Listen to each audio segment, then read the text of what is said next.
Now, let me get to the Michigan reality and what I've alluded to.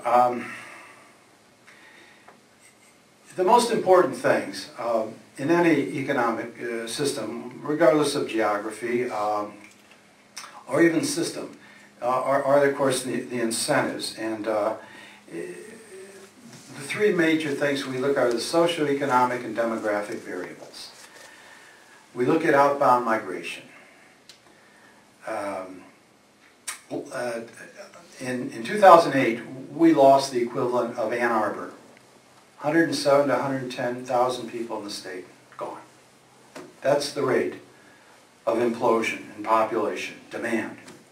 I'm not going to belabor these. I just want to get through them. That's a socioeconomic variable. Probably the finest economic variable to reflect material well-being of a population is the per capita personal income.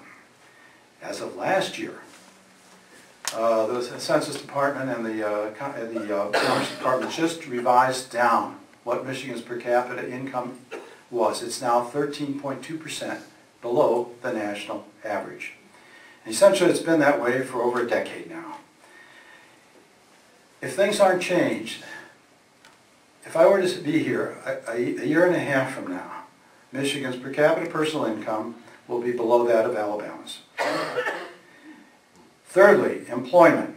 We're now back to 1990 levels in Michigan employment, 20 years ago. Job losses through October were 8%, down 8% from May.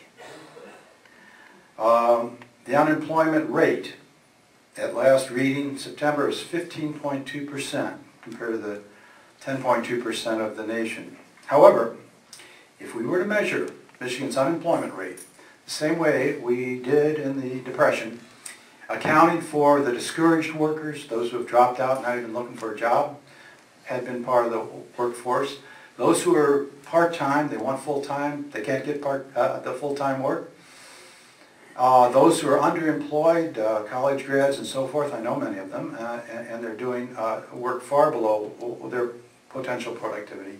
You're at this point, 26% unemployment and rising. Next, as of 2007, so we're already 2 to 3 years beyond that, Michigan transformed itself into a state with more employment in the public sector, state and local government workers, than it has manufacturing jobs. The real estate bust is ubiquitous, but it's also in the real estate residential sector, something that's ranked as, for many years now, whether you look at it 6 months earlier, the decline, a year, 5 years, and 20 years. That's the way the department looks at it. Michigan is ranked in the bottom 5 of all states in the nation. This has been going on.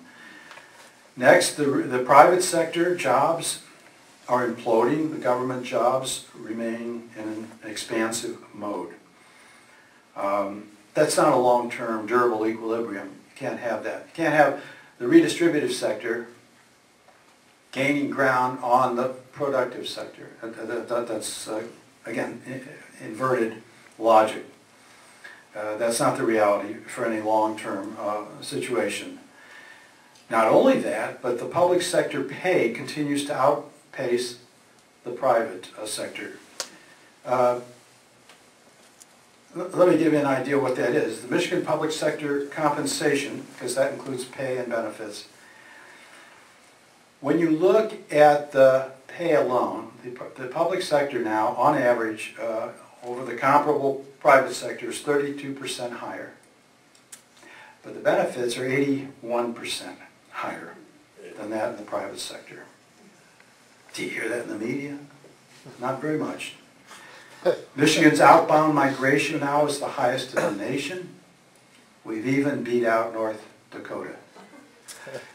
Out of the total Allied van lines moves, Michigan's outbound moves are 2/3, or 66, 67% of any moves. Population change.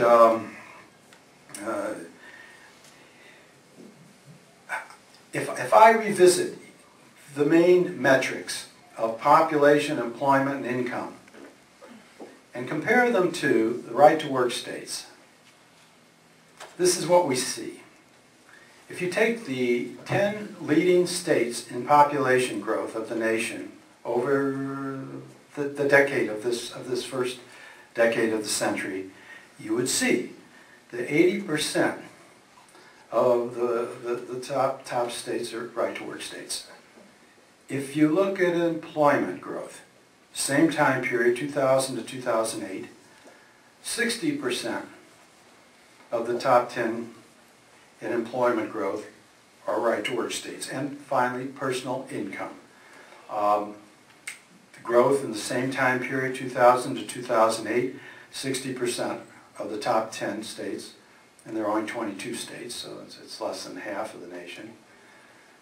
But 60% are, again, right-to-work states. As an economist, I would be very hesitant to take just one metric. That's called, in my book, data mining.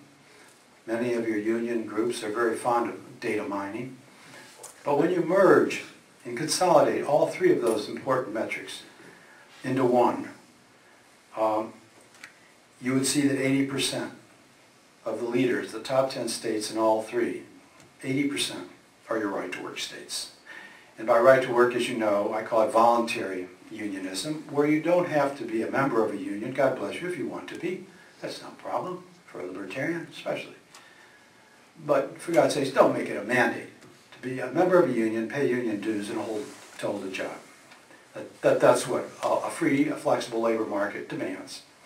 So folks, these are the realities, but state and national fiscal and economic policies, in my estimation, are no longer even remotely grounded in reality. In fact, what once passed for a business acumen or entrepreneurship is now largely co-opted by what we call political entrepreneurship, which is to say, businesses conniving for kickbacks, favors, or protection from powerful politicians. It's dangerous to our future, and the reason, of course, is that there are very fundamental distinctions between politics and economics. Politics is a zero-sum game.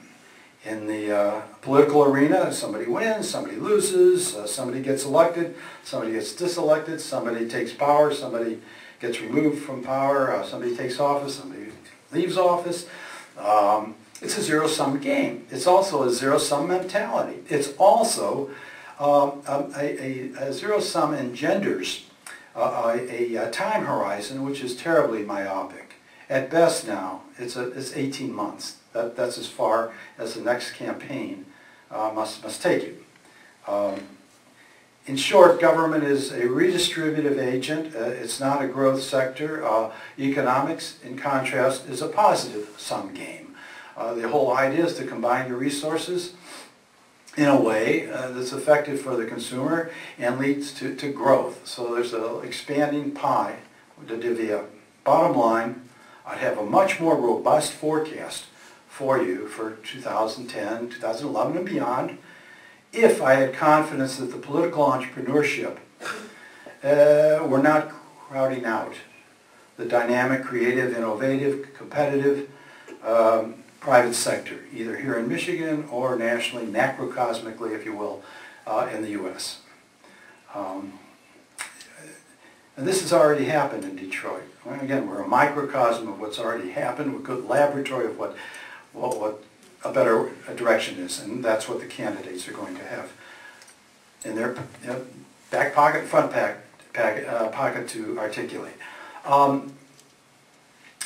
So Michigan can't reassert its position as an economic powerhouse while simultaneously pursuing these out-of-control government spending programs, borrowing, taxing, and the unbridled expansion of unfunded liabilities.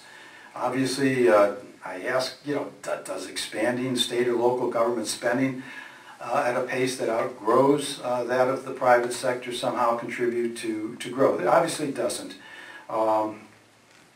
Michigan has already answered that question with 15.2% unemployment and so forth.